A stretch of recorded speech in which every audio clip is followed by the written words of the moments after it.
वायुमंडल पृथ्वी के चारों ओर से घेरे हुए वायु के विस्तृत फैलाव को वायुमंडल एटमॉस्फेयर कहते हैं। वायुमंडल की ऊपरी परत के अध्ययन को वायुविज्ञान एरोलॉजी और निचली परत के अध्ययन को ऋतु विज्ञान मेट्रोलॉजी कहते हैं। वायु पृथ्वी के द्रव्यमान का अभिन्न भाग है तथा इनके कुल द्रव्यमान का 99% पृथ्वी के सतह के 32 किलोमीटर की ऊंचाई तक स्थित है। वायुमंडल में पाए जाने वाले कुछ महत्वपूर्ण गैस तो यहाँ पे पहले देख लेते हैं वायुमंडल की स्थायी गैस से, यहाँ पे घटक और यहाँ पे उनका द्रव्यमान दिया हुआ है। Nitrogen N2 78.8%, oxygen O2 20.95%, organ Ar 0.93%, carbon dioxide CO2 0.036%, neon 0.002%, helium 0.0005%, krypton 0.001%, ज़ेनन 0.00009%, hydrogen 0.00005%। ये एनसीईआरटी की वर्ग 11 क्लास 11 भौतिक भूगोल के सिद्धांत पेज नंबर 81 पर दिया हुआ है। अब देखते हैं नाइट्रोजन। इस गैस की प्रतिशत मात्रा सभी गैसों से अधिक है। नाइट्रोजन की उपस्थिति के कारण ही वायुदाब, पवनों की शक्ति तथा प्रकाश के परावर्तन का आभास होता है। इस गैस का कोई रंग, गंध अथवा स्वाद नहीं होता। नाइट्रोजन का सबसे बड़ा लाभ यह है कि वह वस्तुओं को तेजी से जलने से बचाती है। यदि वायुमंडल में नाइट्रोजन न होती तो आग पर नियंत्रण रखना कठिन हो जाता। नाइट्रोजन से पेड़ पौधों में प्रोटीनों का निर्माण होता है जो भोजन का मुख्य अंग है। यह गैस वायुमंडल में 128 किलोमीटर की ऊंचाई तक फैली हुई है। अगला है ऑक्सीजन। यह अन्य पदार्थों के साथ मिलकर जलने का कार्य करती है। ऑक्सीजन के अभाव में हम ईंधन नहीं जला सकते, अतः यह ऊर्जा का मुख्य स्रोत है। यह गैस वायुमंडल में 64 किलोमीटर की ऊंचाई तक फैली हुई है, परंतु 16 किलोमीटर से ऊपर जाकर इसकी मात्रा बहुत कम हो जाती है। 120 किलोमीटर की ऊंचाई पर ऑक्सीजन की मात्रा नगण्य हो जाती है।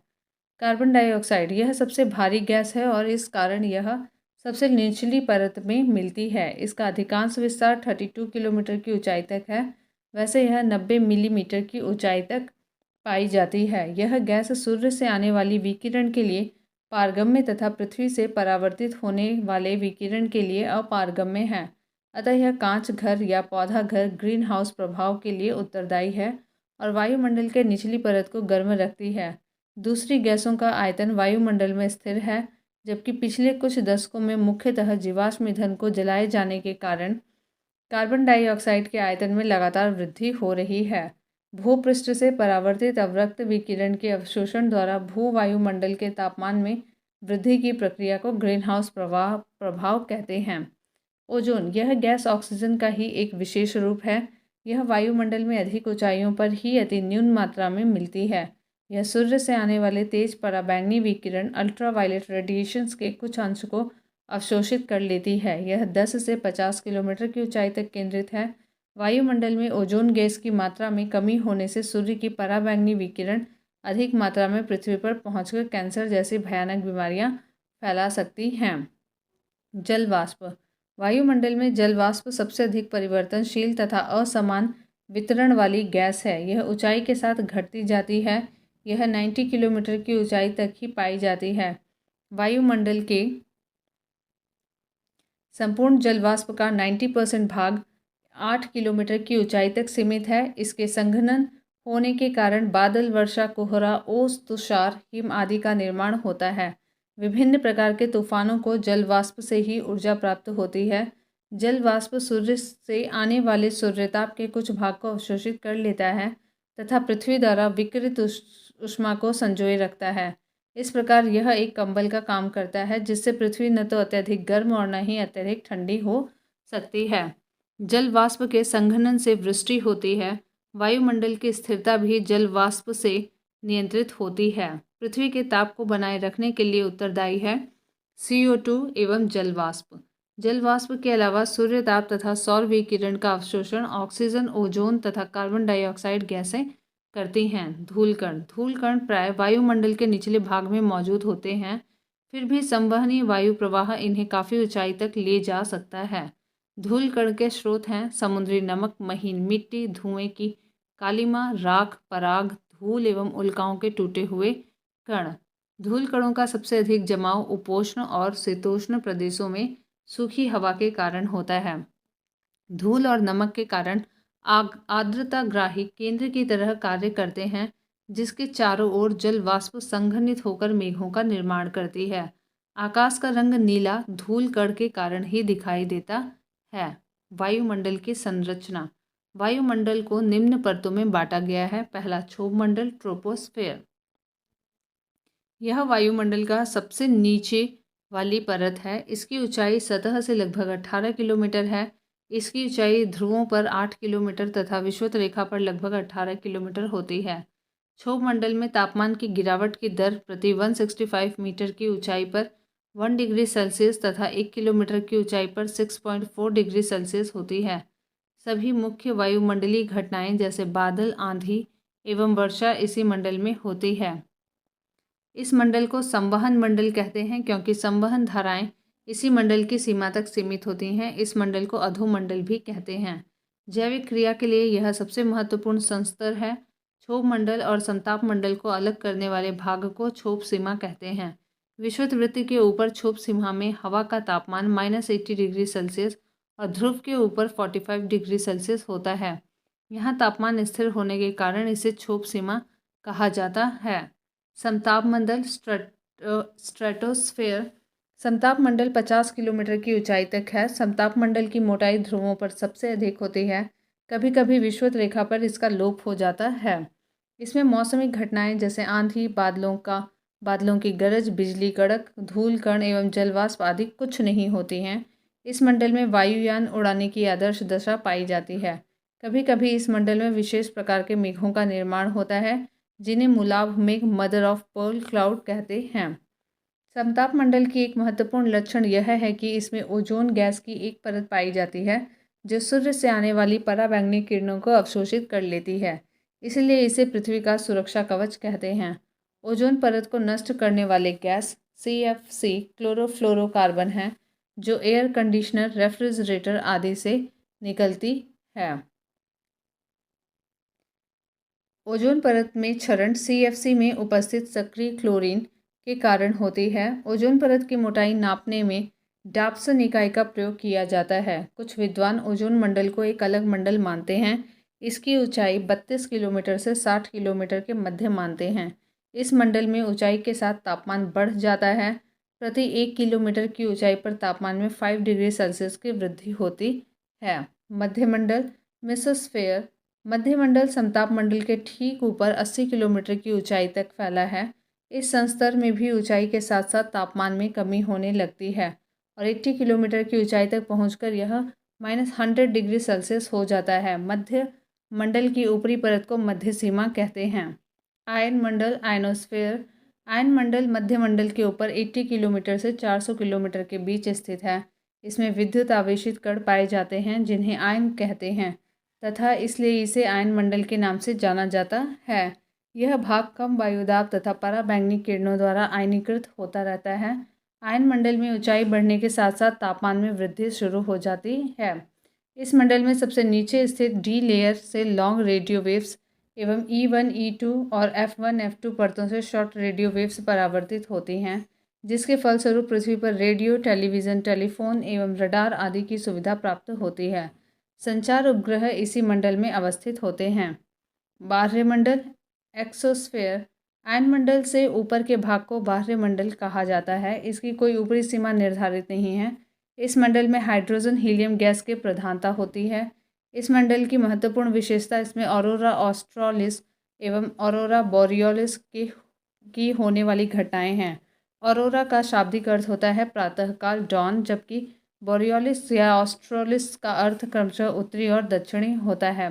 इसी कारण उन्हें उत्तरी ध्रुवीय प्रकाश ऑरोरा बोरियोलिस एवं दक्षिणी ध्रुवीय प्रकाश ऑरोरा ऑस्ट्रालिस कहा जाता है। वास्तव में ऑरोरा ब्रह्मांडीय चमकते प्रकाश होते हैं, जिनका निर्माण चुंबकीय तूफान के कारण ध्रुव की सतह से विसर्जित इलेक्ट्रॉन तरंग के कारण होता है।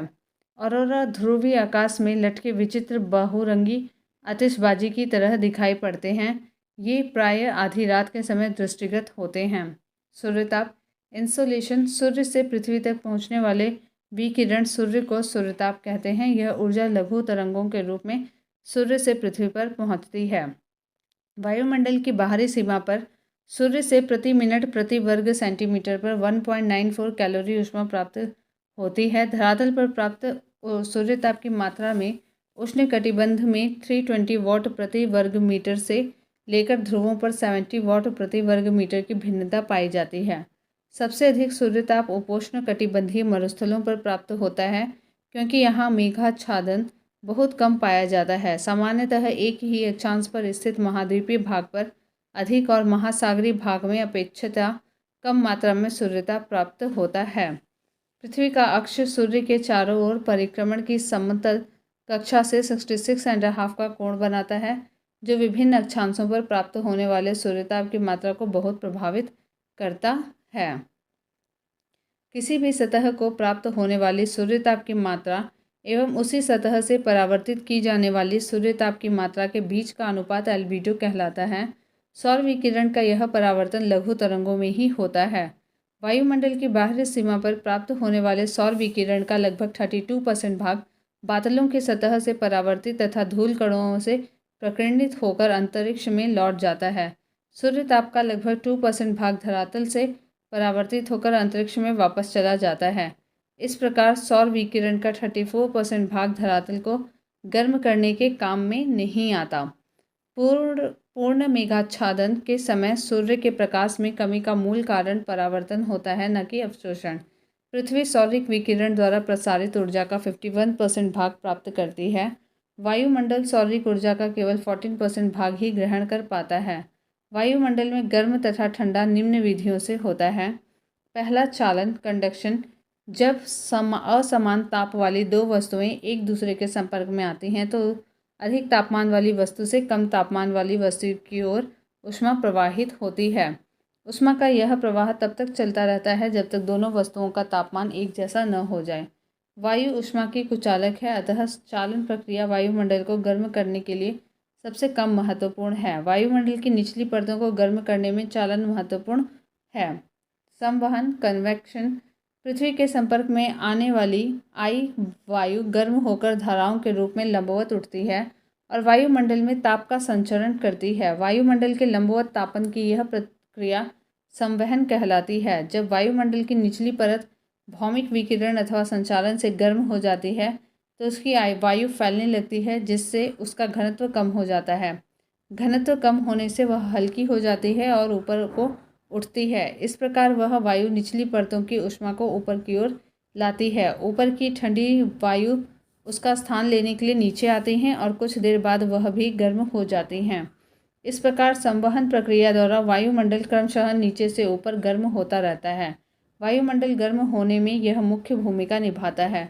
संवहन द्वारा ऊर्जा का स्थानांतरण केवल क्षोभ मंडल तक सीमित रहता है। संवहन द्वारा ऊष्मा का संचरण केवल गैसीय एवं तरल पदार्थों में होता है, क्योंकि उसके अणुओं के बीच का बंधन कमजोर होता है। यह प्रक्रिया ठोस पदार्थों में नहीं हो पाती है। विकिरण रेडिएशन, किसी पदार्थ को ऊष्मा तरंगों के संचार द्वारा सीधे गर्म होने को विकिरण कहते हैं। उदाहरणतः सूर्य से प्राप्त होने वाली किरणों से पृथ्वी तथा उसके वायुमंडल का गर्म होना पृथ्वी द्वारा प्राप्त प्रवेशी सौर विकिरण जो लघु तरंगों के रूप में होता है, पृथ्वी की सतह को गर्म करता है। पृथ्वी स्वयं गर्म होने के बाद एक विकिरण पिंड बन जाती है और वायुमंडल में दीर्घ तरंगों के रूप में ऊर्जा का विकिरण करने लगती है। यह ऊर्जा वायुमंडल को नीचे से गर्म करती है। इस प्रक्रिया को पार्थिव विकिरण कहते हैं। दीर्घ तरंगदैर्घ्य विकिरण वायुमंडलीय गैसों, मुख्यतः कार्बन डाइऑक्साइड एवं अन्य हाउस गैसों द्वारा अवशोषित कर लिया जाता है। इस प्रकार वायुमंडल पार्थिव विकिरण द्वारा अप्रत्यक्ष रूप से गर्म होता है, न कि सीधे सूर्यताप से। अभिवहन एडवेक्शन, वायु के क्षैतिज संचलन से होने वाला ताप का स्थानांतरण अभिवहन कहलाता है। लंबवतः संचलन के अपेक्षा वायु का क्षैतिज संचलन अपेक्षित रूप से अधिक महत्वपूर्ण होता है और मध्य एशिया में दैनिक मौसम में आने वाली विभिन्नताएं केवल अभिवहन के कारण होती हैं। गर्म वायु राशियाँ जब ठंडे इलाकों में जाती हैं तो उन्हें गर्म कर देती हैं। इससे ऊष्मा का संचार निम्न अक्षांशीय क्षेत्रों से उच्च अक्षांशीय क्षेत्रों तक भी होता है। वायु द्वारा संचालित प्रमुख धाराएं भी उष्णकटिबंधों से ध्रुवीय क्षेत्रों में ऊष्मा का संचार करती हैं। उष्णकटिबंधीय प्रदेशों में विशेषतः उत्तरी भाग में गर्मियों में चलने वाली स्थानीय पवन को लू अभिवहन का ही परिणाम है। पृथ्वी की ऊष्मा बजट। मान लें वायुमंडल की ऊपरी सतह पर प्राप्त सूर्य ताप 100 इकाई है। इन 100 इकाइयों में से 35 इकाइयाँ पृथ्वी के धरातल पर पहुँचने से पहले ही अंतरिक्ष में परावर्तित हो जाती हैं। सौर विकिरण की इस परावर्तित मात्रा को पृथ्वी का एल्बिडो कहते हैं। प्रथम 35 इकाइयों को छोड़कर बाकी 65 इकाइयाँ अवशोषित होती हैं। 14 वायुमंडल में 15 पृथ्वी के धरातल द्वारा और पृथ्वी द्वारा अवशोषित ये 51 इकाइयाँ पुनः पार्थिव विकिरण के रूप में लौटा दी जाती हैं। इनमें से 17 इकाइयों को सीधे अंतरिक्ष में चली जाती हैं और 34 इकाइयाँ वायुमंडल द्वारा अवशोषित होती हैं। 4 इकाइयाँ स्वयं वायुमंडल द्वारा, 9 इकाइयाँ संवहन के जरिए और 19 इकाइयाँ संघनन की गुप्त ऊष्मा के रूप में। वायुमंडल द्वारा 48 इकाइयों का अवशोषण होता है। इनमें 14 इकाइयाँ सूर्य ताप की और 34 इकाइयाँ पार्थिव विकिरण की होती हैं। वायुमंडल विकिरण द्वारा इनको भी अंतरिक्ष में वापस लौटा देता है। अतः पृथ्वी के धरातल तथा वायुमंडल से अंतरिक्ष में वापस लौटने वाली विकिरण की गहराई क्रमशः 17 और 48 है, जिनका योग 65 होता है। वापस लौटते समय यह इकाइयाँ उन 65 इकाइयों का संतुलन कर देती हैं जो सूर्य से प्राप्त होती हैं। यही पृथ्वी का ऊष्मा बजट एवं ऊष्मा संतुलन है। अब यहाँ पे है टेम्परेचर, तापमान। वायुमंडल एवं भूपृष्ठ के साथ साथ सूर्य ताप की अन्योन्य क्रिया द्वारा अजनित ऊष्मा तापमान के रूप में माना जाता है। जहाँ ऊष्मा किसी पदार्थ कणों के अणुओं की गति को दर्शाती है, वहीं तापमान किसी पदार्थ या स्थान की गर्म या ठंडा होने पर डिग्री में माप है। किसी भी स्थान पर वायु का तापमान निम्नलिखित कारकों द्वारा प्रभावित होता है। पहला, उस स्थान का अक्षांश रेखा, समुद्र तल से उस स्थान की ऊंचाई या उत्तुंगता, समुद्र से उनकी दूरी, वायु संहति का परिसंचरण, उष्ण तथा ठंडी महासागरों की उपस्थिति। स्थानीय कारक। अब यहाँ पे है तापमान का वितरण। जनवरी और जुलाई के तापमान के वितरण का अध्ययन करके हम पूरे विश्व के तापमान वितरण के बारे में जान सकते हैं। मानचित्र पर तापमान वितरण सामान्यतः समताप रेखाओं की मदद से दर्शाया जाता है। यह वह रेखा है जो समान तापमान वाले स्थानों को जोड़ती है। विषुवत रेखीय महासागरों पर लगभग 27 डिग्री सेल्सियस से अधिक होता है। सर्वाधिक तापांतर यूरेशिया महाद्वीप के उत्तरी देशों क्षेत्र में पाया जाता है, जो लगभग 60 डिग्री सेल्सियस है। इसका मुख्य कारण महाद्वीपीयता कॉन्टिनेंटलिटी है। सबसे कम 3 डिग्री सेल्सियस का तापमान 20 डिग्री दक्षिणी एवं 15 डिग्री उत्तरी अक्षांशों के बीच पाया जाता है। समताप रेखा वह कल्पित रेखा जो समान तापमान वाले स्थानों को मिलाती है। समताप रेखाओं तथा तापमान के वितरण के निम्न लक्षण हैं। समताप रेखाएं पूर्व से पश्चिम दिशा में अक्षांशों के लगभग समानांतर खींची जाती हैं। इसका कारण यह है कि एक ही अक्षांश पर स्थित सभी स्थानों पर एक ही मात्रा में सूर्यताप प्राप्त होता है और तापमान भी लगभग एक जैसा ही होता है। जल और स्थान पर तापमान भिन्न होते हैं, अतः तटों पर समताप रेखाएं अकस्मात मुड़ जाती हैं। दक्षिणी गोलार्ध में जल भाग अधिक है और वहां पर तापमान संबंधी विषमताएं कम पाई जाती हैं। इसके विपरीत उत्तरी गोलार्ध में जल भाग कम है और वहां पर तापमान संबंधी विषमताएं अधिक पाई जाती हैं। इस कारण दक्षिणी गोलार्ध में समताप रेखाओं में मोड़ कम आते हैं और उनकी पूर्व पश्चिम दिशा अधिक स्पष्ट है। समताप रेखाओं के बीच की दूरी में ताप प्रवणता, तापमान के बदलने की दर का अनुमान लगाया जा सकता है। यदि समताप रेखाएं एक दूसरे के निकट होती हैं तो ताप प्रवणता अधिक होती है। इसके विपरीत यदि समताप रेखाएं एक दूसरे से दूर होती हैं तो ताप प्रवणता कम होती है। उष्णकटिबंधीय प्रदेशों में तापमान अधिक होता है, अतः अधिक मूल्य वाली समताप रेखाएं उष्णकटिबंध में होती हैं। ध्रुवीय प्रदेशों में तापमान बहुत ही कम होता है, अतः वहां पर कम मूल्य की समताप रेखाएं होती हैं। संसार के अधिकांश क्षेत्रों के लिए जनवरी एवं जुलाई के महीनों में न्यूनतम अथवा अधिकतम तापमान पाया जाता है। यही कारण है कि तापमान विश्लेषण के लिए बहुधा इन्हीं 2 महीनों को चुना जाता है। तापमान रेंज ऑफ टेम्परेचर, अधिकतम तथा न्यूनतम तापमान के अंतर को तापांतर कहते हैं। यह 2 प्रकार का होता है। दैनिक तापांतर, किसी स्थान पर किसी एक दिन के अधिकतम तथा न्यूनतम तापमान के अंतर को वहाँ का दैनिक तापांतर कहते हैं। ताप में आए इस अंतर को ताप परिसर कहते हैं। वार्षिक तापांतर, जिस प्रकार दिन और रात के तापमान में अंतर होता है उसी प्रकार ग्रीष्म तथा शीत ऋतु के तापमान में भी अंतर होता है। अतः किसी स्थान के सबसे गर्म तथा सबसे ठंडे महीने के मध्यमान तापमान के अंतर को वार्षिक तापांतर कहते हैं। विश्व में सबसे अधिक वार्षिक तापांतर 65.5 डिग्री सेल्सियस साइबेरिया में स्थित बाइखोरियांस्क नामक स्थान का है। किसी भी स्थान विशेष के औसत तापक्रम तथा उसके अक्षांश के औसत तापक्रम के अंतर को तापीय विसंगति कहते हैं। वायुमंडलीय दाब, पवन एवं वायु राशियाँ। वायु दाब मध्य समुद्र तल से वायुमंडल की अंतिम सीमा तक एक इकाई क्षेत्रफल के वायु स्तंभ के भार को वायुमंडलीय दाब कहते हैं। सामान्य दशाओं में समुद्र तल पर वायु दाब पारे के 76 सेंटीमीटर या 760 मिलीमीटर ऊंचे स्तंभ द्वारा पड़ने वाला दाब होता है। वायु दाब बैरोमीटर से मापा जाता है। वायुमंडलीय दाब को मौसम के पूर्वानुमान के लिए एक महत्वपूर्ण सूचक माना जाता है। यहाँ पे देख लेते हैं यंत्र और उसके आविष्कारक। पारद वायु दाब मापी ई टॉरिसेली, निद्रव वायु दाब मापी Lucien Vidie, Celsius thermometer Anders Celsius, केश आर्द्रता मापी डी सौसस। वायुमंडलीय दाब की इकाई बार है। एक बार में 10⁵ n/m²। वायुदाब को मिली बार तथा पास्कल में भी मापते हैं। व्यापक रूप से प्रयोग की जाने वाली दाब की इकाई को किलो पास्कल कहते हैं। समुद्र तल पर औसत वायुमंडलीय दाब 1013.2 मिलीबार या 1013.2 किलो पास्कल होता है। वायुमंडल के निचले भाग में वायु दाब ऊंचाई के साथ तीव्रता से घटता है। यह ह्रास दर प्रत्येक 10 मीटर की ऊंचाई पर 1 मिलीबार होता है।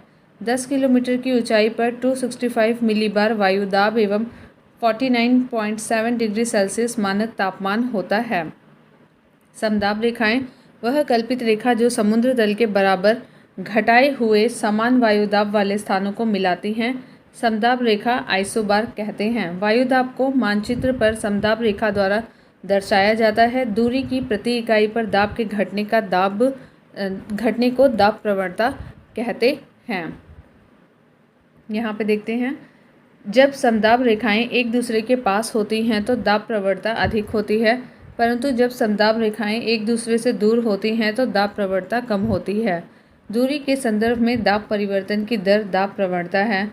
पृथ्वी के धरातल पर 4 वायुदाब कटिबंध हैं। विषुवतरेखीय निम्न वायुदाब, यह पेटी भूमध्य रेखा से 10 डिग्री उत्तरी 10 डिग्री दक्षिणी अक्षांशों के बीच स्थित है। यहाँ सालों भर सूर्य की किरणें लंबवत पड़ती हैं, जिसके कारण तापमान हमेशा ऊंचा रहता है। इस कटिबंध में धरातलीय क्षैतिज पवनें नहीं चलती, बल्कि अधिक तापमान के कारण वायु हल्की होकर ऊपर को उठती है और संवहनीय धाराओं को जन्म होता है।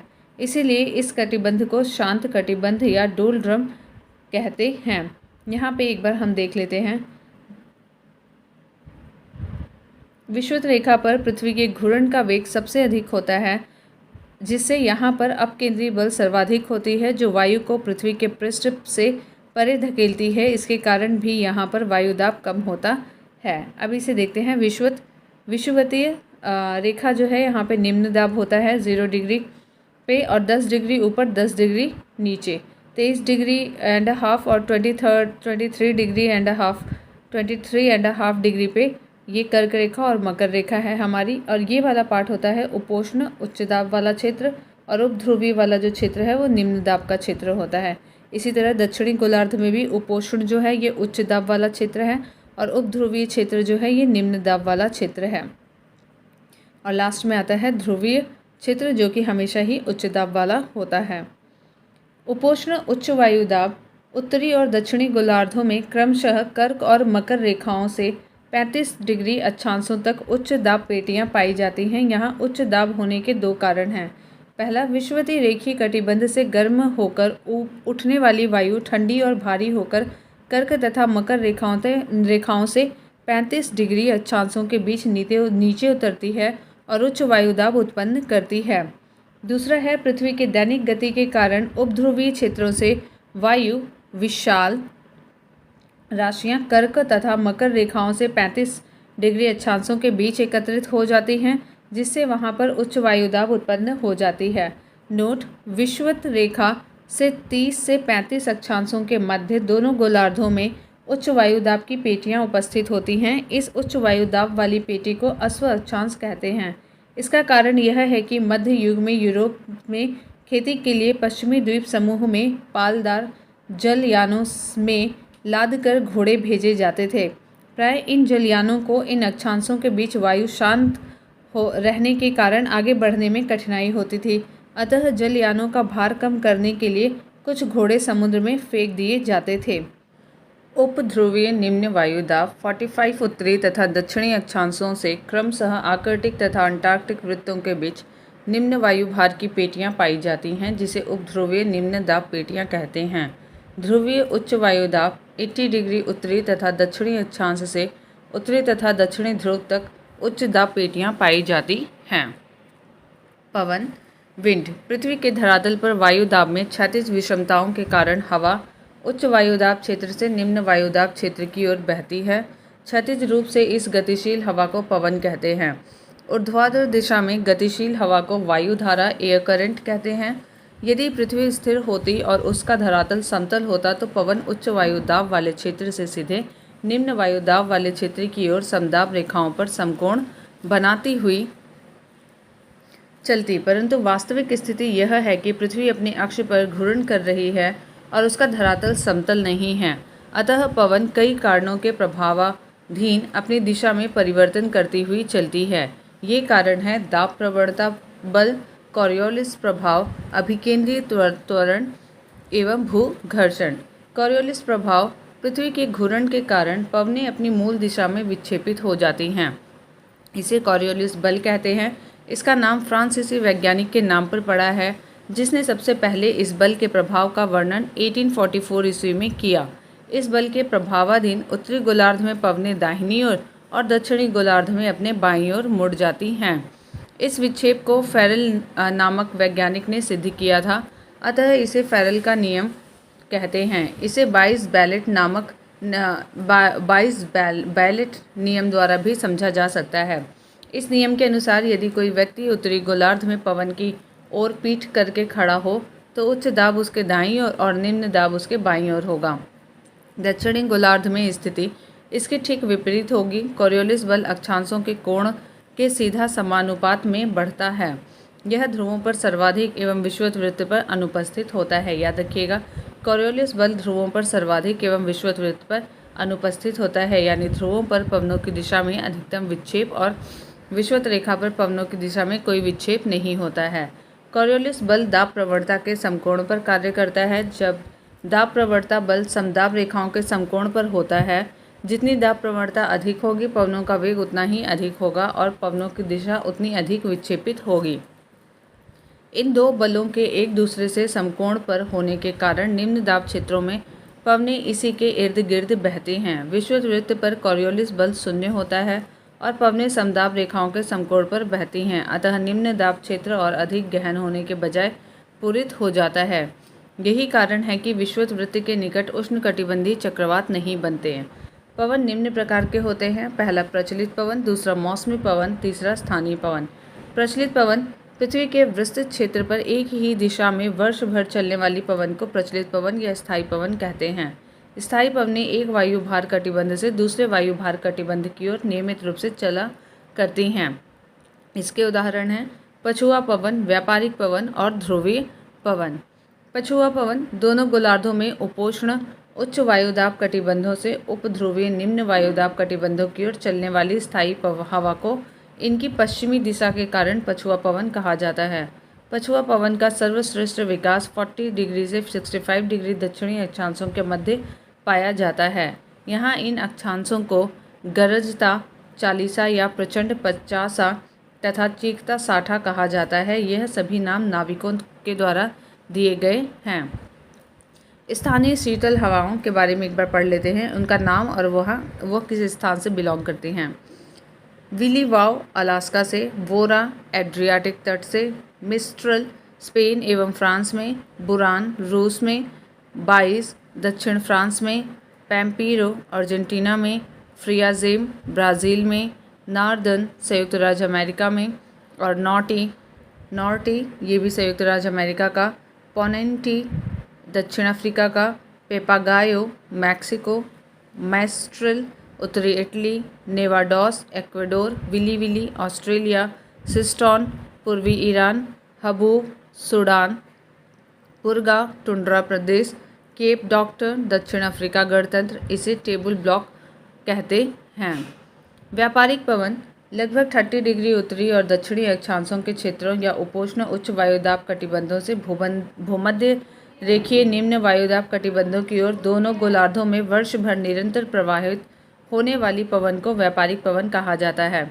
कॉरियोलिस बल और फेरल के नियम के कारण उत्तरी गोलार्ध में अपनी दाईं ओर तथा दक्षिणी गोलार्ध में अपनी बाईं ओर विक्षेपित हो जाता है।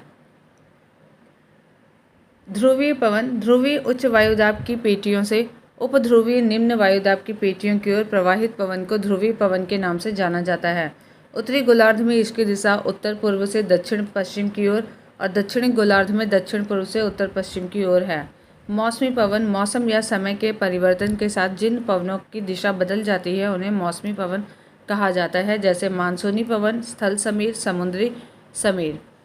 स्थल व समुद्री समीर ऊष्मा के अवशोषण तथा स्थानांतरण में स्थल व समुद्र में भिन्नता पाई जाती है। दिन के दौरान स्थल भाग समुद्र की अपेक्षा अधिक गर्म हो जाता है, अतः स्थल पर हवाएं ऊपर उठती हैं और निम्न दाब क्षेत्र बनता है, जबकि समुद्र अपेक्षाकृत ठंडे रहते हैं और उन पर उच्च वायुदाब बना रहता है। इससे समुद्र से स्थल की ओर दाब प्रवणता उत्पन्न होती है और पवनें समुद्र से स्थल की तरफ समुद्र समीर के रूप में प्रवाहित होती हैं। रात्रि में इसकी एकदम विपरीत प्रक्रिया होती है। स्थल समुद्र की अपेक्षा जल्दी ठंडा होता है। दाब प्रवणता स्थल से समुद्र की तरफ होने पर स्थल समीर प्रवाहित होती है। स्थानीय पवन प्रमुख गर्म स्थानीय पवन पहली है चिनूक। यह संयुक्त राज्य अमेरिका और कनाडा में रॉकी पर्वत श्रेणी के पूर्वी ढाल के साथ चलने वाली गर्म या शुष्क पवन है। यह पवन रॉकी पर्वत के पूर्व के पशुपालकों के लिए बड़ा ही लाभदायक है, क्योंकि शीतकाल की अधिकांश अवधि में यह बर्फ को पिघलाकर चारागाहों को बर्फ से मुक्त रखता है। फॉन यह आल्प्स पर्वत के उत्तरी ढाल से नीचे उतरने वाली गर्म एवं शुष्क हवा है। इसका सर्वाधिक प्रभाव स्विट्जरलैंड में होता है। इसके प्रभाव से बर्फ पिघल जाती है और पशु चारकों के लिए चारागाह मिल जाता है। इसके प्रभाव से अंगूर जल्दी पक जाते हैं। हरमट्टन यह सहारा रेगिस्तान से उत्तर पूर्व दिशा में चलने वाली गर्म एवं शुष्क हवा है। यह पवन सहारा से गिनी तट की ओर बहती है। गिनी तट पर इसे डॉक्टर हवा कहा जाता है। सिरोको यह सहारा मरुस्थल से भूमध्य सागर की ओर बहने वाली धूल से लदी गर्म हवा है। जब यह भूमध्य सागर पार करती है तो आर्द्र हो जाती है और इटली पहुंच जाती है। इसके अन्य स्थानीय नाम भी हैं, जैसे खमसीन मिस्र में, गिबिली लीबिया में, चिली ट्यूनीशिया में, लेस्ट मैड्रिया में, सिरोको इटली में, लेबेक स्पेन में। सिमूम यह अरब रेगिस्तान में बहने वाली गर्म एवं शुष्क हवा है। ब्लैक रोलर यह उत्तरी अमेरिका के विशाल मैदान में दक्षिणी पश्चिमी या उत्तर पश्चिमी तेज धूल भरी चलने वाली आंधी है। ब्रिकफिल्डर यह ऑस्ट्रेलिया के विक्टोरिया प्रांत में चलने वाली गर्म एवं शुष्क हवा है। नॉरवेस्टर यह न्यूजीलैंड में उच्च पर्वतों से उतरने वाली गर्म एवं शुष्क हवा है। शामल यह इराक तथा फारस की खाड़ी में चलने वाली गर्म एवं शुष्क हवा है। सांता आना यह दक्षिणी कैलिफोर्निया में सांता आना घाटी में चलने वाली गर्म एवं शुष्क भारी आंधी है। कोयम्बैक यह जावा इंडोनेशिया में बहने वाली गर्म हवा है। यह तंबाकू की खेती को काफ़ी नुकसान पहुंचाती है। आइए यहाँ पे कुछ गर्म अन्य हवाएं देख लेते हैं और उनसे संबंधित स्थान नाम हैं। ट्रे मॉन्टेन मध्य यूरोप में, अयाला फ्रांस में, वर्गस दक्षिण अफ्रीका में, सुखोवे रूस एवं कजाकिस्तान में, बाग्यो फिलीपींस द्वीप समूह में, गारिच दक्षिण पूर्वी ईरान में, लू उत्तरी भारत में, सो लेनो दक्षिणी पूर्वी स्पेन में, सामुन ईरान में। जेट प्रवाह जेट स्ट्रीम्स क्षोभमंडल की ऊपरी परत में बहुत तीव्र गति से चलने वाले संकरे नलिकाकार व विसर्पी पवन प्रवाह को जेट स्ट्रीम कहा जाता है। यह 6 से 12 किलोमीटर की ऊंचाई पर पश्चिम से पूर्व की ओर प्रवाहित होता है। यह दोनों गोलार्धों में पाया जाता है, परंतु उत्तरी गोलार्ध में यह अधिक शक्तिशाली होता है।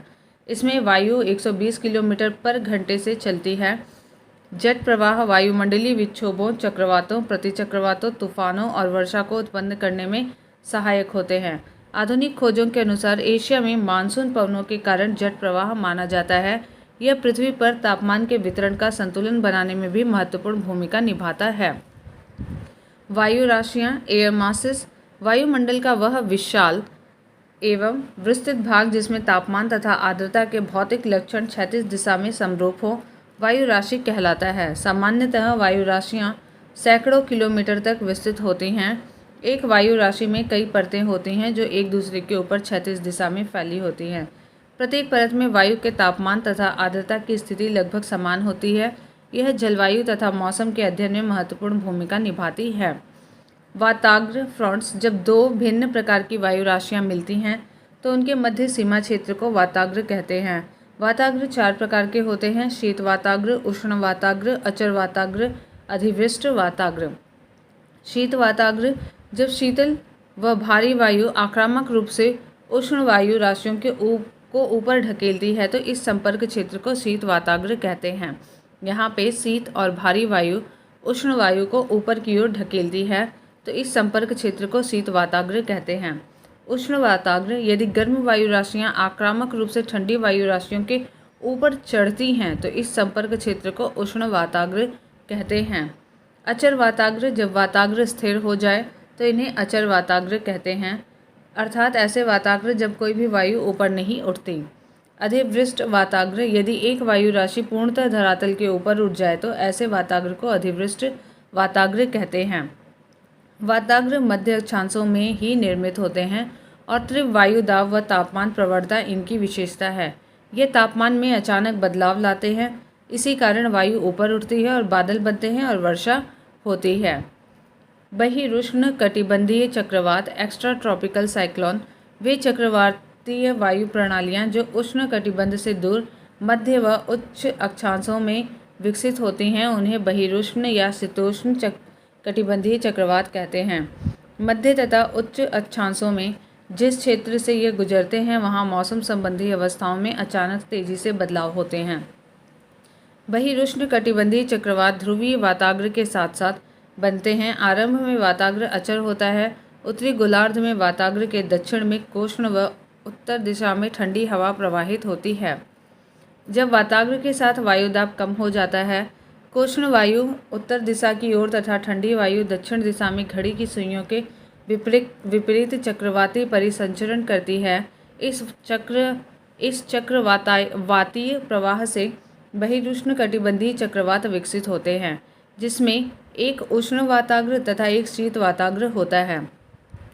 कोष्ण वायु आक्रामक रूप से ठंडी वायु के ऊपर कोष्ण मीन्स गर्म और उष्ण वाताग्र के पहले भाग में स्तरी मेघ दिखाई देते हैं और वर्षा होती है। शीत वाताग्र के साथ कपासी मेघ बनते हैं। शीत वाताग्र उष्ण वाताग्र की अपेक्षा तीव्र गति से चलते हैं और अंततः उष्ण वाताग्रों को पूरी तरह से ढक लेते हैं। यह कोष्ण वायु ऊपर उठती है और इसका भूतल से कोई संपर्क नहीं रहता तथा अधिवृष्ट वाताग्र बनता है एवं चक्रवात धीरे धीरे क्षीण हो जाता है। उष्णकटिबंधीय चक्रवात ट्रॉपिकल साइक्लोन्स उष्णकटिबंधीय चक्रवात आक्रामक तूफान हैं जिनकी उत्पत्ति उष्णकटिबंधीय क्षेत्रों के महासागरों पर होती है और ये तटीय क्षेत्रों की तरफ गतिशील होते हैं। ये चक्रवात आक्रामक पवनों के कारण विस्तृत विनाश, अत्यधिक वर्षा, तूफान लाते हैं। ये चक्रवात विध्वंसक प्राकृतिक आपदाओं में से एक हैं। हिंद महासागर में ये चक्रवात, अटलांटिक महासागर में हरिकेन के नाम से, पश्चिमी प्रशांत और दक्षिणी चीन सागर में टाइफून और पश्चिमी ऑस्ट्रेलिया में विली विलीज के नाम से जाने जाते हैं। उष्णकटिबंधीय चक्रवात उष्णकटिबंधीय महासागरों में उत्पन्न और विकसित होते हैं। इनकी उत्पत्ति व विकास के लिए अनुकूल स्थितियां हैं। वृहद समुद्री सतह जहां तापमान 27 डिग्री सेल्सियस से अधिक हो, कोरियोलिस बल का होना और ऊर्ध्वाधर पवनों की गति में अंतर कम होना, कमजोर निम्न दाब क्षेत्र, समुद्री तल तंत्र पर ऊपरी अपसरण। चक्रवातों को और अधिक विध्वंसक करने वाली ऊर्जा संघनन प्रक्रिया द्वारा ऊंचे कपासी स्तरीय मेघों से प्राप्त होती है, जो इस तूफान के केंद्र को घेरे रहती है। समुद्रों से लगातार आर्द्रता की आपूर्ति से ये तूफान अधिक प्रबल होते हैं। स्थल पर पहुंचकर आर्द्रता की आपूर्ति रुक जाती है और ये क्षीण होकर समाप्त हो जाते हैं। वे चक्रवात जो प्राय 20 डिग्री उत्तरी अक्षांश से गुजरते हैं, उनकी दिशा अनिश्चित होती है और ये अधिक विध्वंसक होते हैं। वह स्थान जहां से उष्णकटिबंधीय चक्रवात तट को पार करके जमीन पर पहुंचते हैं, चक्रवात का लैंडफॉल कहलाता है। बहिरुष्णकटिबंधीय चक्रवात और उष्णकटिबंधीय चक्रवातों में यहाँ पे अंतर दिया गया है। बहिरुष्णकटिबंधीय चक्रवात और यहाँ पे उष्णकटिबंधीय चक्रवात। बहिरुष्ण में इसमें स्पष्ट वाताग्र प्रणालियाँ होती हैं और इसमें वाताग्र प्रणालियाँ नहीं होती हैं। बहिरुष्ण में इसकी उत्पत्ति जल व स्थल दोनों पर होती है। उष्ण में इसकी उत्पत्ति केवल समुद्रों में होती है और स्थलीय भागों में पहुंचने पर ये नष्ट हो जाते हैं। बहिरुष्ण में इसका प्रभाव क्षेत्र विस्तृत होता है और उष्ण में इसका प्रभाव क्षेत्र बहिरुष्ण कटिबंधीय चक्रवात से कम होता है। बहिरुष्ण में यह पश्चिमी पवनों के साथ पश्चिम से पूर्व दिशा में चलती है। उष्ण चक्रवात यह पूर्व से पश्चिम दिशा में चलता है, यानी व्यापारिक पवनों का अनुगमन करते हैं। आर्द्रता, ह्यूमिडिटी, वायुमंडल में उपस्थित जल वाष्प को वायुमंडल की आर्द्रता कहते हैं। ये 3 प्रकार की होती है। निरपेक्ष आर्द्रता, एब्सोल्यूट ह्यूमिडिटी, वायु की प्रति इकाई आयतन में विद्यमान जलवाष्प की मात्रा को निरपेक्ष आर्द्रता कहते हैं। इसे ग्राम प्रति घन मीटर में व्यक्त किया जाता है। विशिष्ट आर्द्रता, स्पेसिफिक ह्यूमिडिटी, वायु के प्रति इकाई भार में जलवाष्प के भार को विशिष्ट आर्द्रता कहते हैं। इसे ग्राम प्रति ग्राम की इकाई में मापा जाता है। सापेक्ष आर्द्रता, रिलेटिव ह्यूमिडिटी, किसी भी तापमान पर वायु में उपस्थित जलवाष्प और उसी तापमान पर उसी वायु की जलवाष्प धारण करने की क्षमता के अनुपात को सापेक्ष आर्द्रता कहते हैं। इसे निम्न सूत्र द्वारा भी व्यक्त किया जाता है। सापेक्ष आर्द्रता, किसी ताप पर वायु में उपस्थित जलवाष्प की मात्रा अपॉन उसी ताप पर उसी वायु की जलवाष्प शोषण करने की क्षमता मल्टीप्लाई 100। सापेक्ष आर्द्रता जलवाष्प की मात्रा एवं वायु के तापमान पर निर्भर करता है। इसे प्रतिशत में व्यक्त किया जाता है। वायु में जलवाष्प की मात्रा अधिक होने पर सापेक्ष आर्द्रता अधिक होती है। वायु का तापमान कम होने पर सापेक्ष आर्द्रता बढ़ जाती है एवं तापमान बढ़ जाने पर सापेक्ष आर्द्रता कम हो जाती है। संतृप्त वायु की सापेक्ष आर्द्रता 100% होती है। 45% सापेक्ष आर्द्रता मनुष्य के लिए सबसे अधिक आरामदायक होता है। संघनन, कंडेंसेशन, जल की गैसीय अवस्था के तरल या ठोस अवस्था में परिवर्तित होने की क्रिया को संघनन कहते हैं। यह 2 कारकों पर निर्भर करता है, तापमान में कमी पर तथा दूसरा वायु की सापेक्ष आर्द्रता पर। उष्मांक, ड्यू पॉइंट, वायु के जिस तापमान पर जल अपनी गैसीय अवस्था से तरल या ठोस अवस्था में परिवर्तित होता है उसे उष्मांक कहते हैं। उष्मांक पर वायु संतृप्त हो जाती है और उसकी सापेक्ष आर्द्रता 100% होती है। ओस पड़ने के लिए उष्मांक का हिमांक यानी कि 0 डिग्री सेल्सियस से ऊपर होना चाहिए। पाला या तुषार, फ्रॉस्ट, जब उष्मांक हिमांक से नीचे होता है तब ओस के स्थान पर पाला पड़ता है। कोहरा यानी फॉग, वायुमंडल की निचली परतों में एकत्रित धूल कण, धुएं के रज एवं संघनित जल पिंडों को कोहरा कहते हैं। उष्मांक से नीचे वायु का तापमान कम होने पर कोहरे का निर्माण होता है। इसमें दृश्यता 1 किलोमीटर से कम होती है। धुंध यानी कि मिस्ट, हल्के फुल्के कोहरे को कुहासा या धुंध कहते हैं। इसमें दृश्यता 1 किलोमीटर से अधिक किंतु 2 किलोमीटर से कम होती है। बादल, क्लाउड्स, बादल मुख्यतः हवा के रुद्धोष्म प्रक्रिया द्वारा ठंडे होने पर उसके तापमान के उष्मांक से नीचे गिरने से बनते हैं। यह अल्प घनत्व के कारण वायुमंडल में तैरते हैं। रूप के आधार पर बादल निम्न प्रकार के होते हैं। पच्छाप बादल, इसका निर्माण 8000 से 12000 मीटर की ऊंचाई पर होता है। यह पतले तथा बिखरे हुए बादल होते हैं जो पंख के समान प्रतीत होते हैं। यह हमेशा सफ़ेद रंग के होते हैं। कपासी बादल यह रुई के समान दिखते हैं। यह प्राय 4000 से 7000 मीटर की ऊंचाई पर बनते हैं। यह छितरे तथा इधर उधर बिखरे देखे जा सकते हैं। यह चपटे आधार वाले होते हैं। वह शीर्ष गुंबदनुमा होता है। स्तरी बादल ये परतदार चादर जैसे लगते हैं। ये अधिकांश या पूर्ण आकाश को ढके रहते हैं। ये 2 या 3 किलोमीटर की ऊंचाई पर पाए जाते हैं। इनमें सतत वर्षण के गुण होते हैं। ये बादल सामान्यतः या तो ऊष्मा के ह्रास या अलग अलग तापमानों पर हवा के आपस में मिश्रित होने से बनते हैं। वर्षा बादल काले या गहरे स्लेटी रंग के होते हैं। यह मध्य स्तरों या पृथ्वी के सतह के काफ़ी नज़दीक बनते हैं। यह सूर्य की किरणों के लिए बहुत ही अपारदर्शी होते हैं। कभी कभी बादल इतनी कम ऊंचाई पर होते हैं कि यह सतह को छूते हुए प्रतीत होते हैं। ये 4 मूल रूपों के बादल मिलकर निम्नलिखित रूप के बादल का निर्माण करते हैं। ऊंचे बादल पच्छाप, पच्छाप स्तरी, पच्छाप कपासी। मध्य ऊंचाई के बादल स्तरी मध्य तथा कपासी मध्य। कम ऊंचाई के बादल स्तरी कपासी, स्तरी वर्षा बादल एवं कपासी वर्षा बादल। नेफोस्कोप बादलों की दिशा और गति को मापने वाला यंत्र है। नेफोस्कोप बादलों की दिशा और गति को मापने वाला यंत्र है। वर्षा जब जल वाष्प की बूंदें जल के रूप में पृथ्वी पर गिरती हैं तो उसे वर्षा कहते हैं। वायु के ठंडा होने की विधियों के अनुसार वर्षा 3 प्रकार की होती है। पहली संवहनीय वर्षा कन्वेक्शनल रेनफॉल। जब भूतल बहुत गर्म हो जाता है तो उसके साथ लगने वाली वायु भी गर्म हो जाती है। वायु गर्म होकर फैलती है और हल्की हो जाती है। यह हल्की वायु ऊपर को उठने लगती है और संवहनीय धाराओं का निर्माण होता है। ऊपर जाकर यह वायु ठंडी हो जाती है और इसमें उपस्थित जलवाष्प का संघनन होने लगता है। संघनन से कपासी मेघ बनते हैं जिनसे घनघोर वर्षा होती है। इसे संवहनीय वर्षा कहते हैं। पर्वतकृत वर्षा ओरोग्राफिक रेनफॉल। जब जलवाष्प से लदी हुई गर्म वायु को किसी पर्वत या पठार की ढलान के साथ ऊपर चढ़ना पड़ता है तो यह वायु ठंडी हो जाती है। ठंडी होने से यह संतृप्त हो जाती है और ऊपर चढ़ने से जलवाष्प का संघनन होने लगता है। इससे वर्षा होती है। इसे पर्वतकृत वर्षा कहते हैं। चक्रवाती वर्षा साइक्लोनिक या फ्रंटल रेनफॉल। चक्रवातों द्वारा होने वाली वर्षा को चक्रवाती या वाताग्री वर्षा कहते हैं। वर्षण जलवाष्प के संघनन के बाद नमी से मुक्त होने की अवस्था को वर्षण कहते हैं।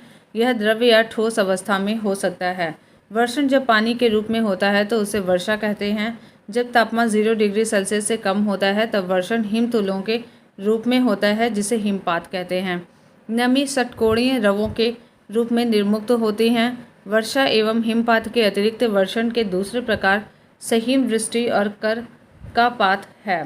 कभी कभी वर्षा की बूंदें बादल से मुक्त होने के बाद बर्फ के छोटे गोलाकार ठोस टुकड़ों में परिवर्तित हो जाती हैं तथा पृथ्वी की सतह पर पहुंचती हैं जिसे ओला पत्थर कहा जाता है। यह वर्षा के जल से बनती है जो कि ठंडी परतों से होकर गुजरती है। बादल फटना क्लाउड बर्स्ट का अर्थ है भारी तूफान के साथ असाधारण रूप से भारी बरसात। चक्रवात व प्रतिचक्रवात साइक्लोन्स एंड एंटी साइक्लोन। चक्रवात प्रतिचक्रवात इसकी उत्पत्ति विभिन्न प्रकार की वायु राशियों के मिश्रण के फलस्वरूप वायु की तीव्र गति से ऊपर उठकर बवंडर का रूप ग्रहण करने से होती है। चक्रवात केंद्र में कम दाब की स्थापना होने पर बाहर की ओर दाब बढ़ता जाता है। इस अवस्था में हवाएं बाहर से भीतर की ओर चलती हैं। इसे चक्रवात कहा जाता है। निम्न दाब के चारों तरफ पवनों का परिक्रमण चक्रवाती परिसंचरण कहलाता है। प्राय निम्न दाब क्षेत्रों पर वायु अभिसरित होगी और ऊपर उठेगी। चक्रवात में वायु चलने की दिशा उत्तरी गोलार्ध में घड़ी की सुइयों के विपरीत एंटी क्लॉकवाइज तथा दक्षिणी गोलार्ध में घड़ी की सुइयों की दिशा यानी कि क्लॉकवाइज में होती है। टॉर्नेडो, हरिकेन व टाइफून चक्रवात के उदाहरण हैं। प्रति चक्रवात जब केंद्र में दाब अधिक होता है तो केंद्र से हवाएं बाहर की ओर चलती हैं। इसे प्रति चक्रवात कहा जाता है यानी उच्च वायुदाब क्षेत्र के चारों तरफ पवनों का परिक्रमण प्रति चक्रवाती परिसंचरण कहा जाता है। उच्च दाब क्षेत्रों में वायु का अवतलन होगा और धरातल पर अपसरित होगी। इसमें वाताग्र फ्रंट्स का अभाव होता है। प्रति चक्रवात में वायु की दिशा उत्तरी गोलार्ध में घड़ी की सुइयों की अनुकूल क्लॉकवाइज तथा दक्षिणी गोलार्ध में घड़ी के सुइयों के विपरीत एंटी क्लॉकवाइज होती है। चक्रवात में हवा केंद्र की तरफ आती है और ऊपर उठकर ठंडी होती है और वर्षा कराती है, जबकि प्रति चक्रवात में मौसम साफ होता है। चक्रवात तथा प्रतिचक्रवात में पवनों की दिशा का प्रारूप। दाब पद्धति, केंद्र में दबाव की दिशा, पवन की दिशा का प्रारूप उत्तरी गोलार्ध में और दक्षिणी गोलार्ध में। चक्रवात निम्न, केंद्र में दाब की दिशा निम्न होती है, उत्तरी गोलार्ध में घड़ी की सुइयों की दिशा के विपरीत होता है और दक्षिणी गोलार्ध में घड़ी की सुइयों की दिशा के अनुरूप होता है। प्रतिचक्रवात में केंद्र में दाब उच्च होता है और उत्तरी गोलार्ध में घड़ी की सुइयों के दिशा के अनुरूप होता है और दक्षिणी गोलार्ध में घड़ी की सुई की दिशा के विपरीत होता है। दोनों जस्ट अपोजिट हैं। तड़ित झंझा व टॉर्नेडो यह भयंकर विध्वंसक अल्पकालीन स्थानीय तूफान है। यह अपेक्षाकृत कम क्षेत्रफल तक ही सीमित होते हैं। तड़ित झंझा उष्ण आर्द्र दिनों में प्रबल संवहन के कारण उत्पन्न होते हैं। तड़ित झंझा एक पूर्ण विकसित कपासी वर्षी मेघ है जो गरज व बिजली उत्पन्न करते हैं। जब यह बादल अधिक ऊंचाई तक चले जाते हैं जहां तापमान शून्य से कम रहता है तो इससे ओले बनते हैं और ओलावृष्टि होती है। आर्द्रता कम होने पर यह तड़ित झंझा धूल भरी आंधियां लाते हैं। तड़ित झंझाओं की विशेषता उष्ण वायु का प्रबल ऊर्ध्व प्रवाह है जिसके कारण बादलों का आकार बढ़ता है और ये अधिक ऊंचाई तक पहुंचते हैं। इसके कारण वर्षण होता है। भयानक तड़ित झंझा से कभी कभी वायु आक्रामक रूप से हाथी के सूंड की तरह सर्पिल अवरोहण करती है। इससे केंद्र पर अत्यंत कम वायुदाब होता है और यह व्यापक रूप से भयंकर विनाशकारी होते हैं। इस परिघटना को टॉर्नेडो कहते हैं। टॉर्नेडो सामान्यतः मध्य अक्षांशों में उत्पन्न होते हैं। समुद्र पर टॉर्नेडो को जल स्तंभ वाटर स्पॉट्स कहते हैं। यह जल व स्थल दोनों में उत्पन्न होता है। इसमें स्थलीय हवाओं का वेग 325 किलोमीटर प्रति घंटा होता है। ऑस्ट्रेलिया व संयुक्त राज्य अमेरिका के मिसिसिपी इलाकों में इस तूफान को टॉर्नेडो कहा जाता है। हरिकेन अटलांटिक महासागर में उठने वाली तथा पश्चिमी द्वीप समूह के चारों ओर चलने वाली भयंकर चक्रवाती तूफान है। इसकी गति 121 किलोमीटर पर घंटा होती है। टाइफून प्रशांत महासागर में उठने वाली तथा चीन सागर में चलने वाली वक्रगामी कटिबंधी चक्रवातों को टाइफून कहते हैं। इसकी गति 160 किलोमीटर प्रति घंटा होती है।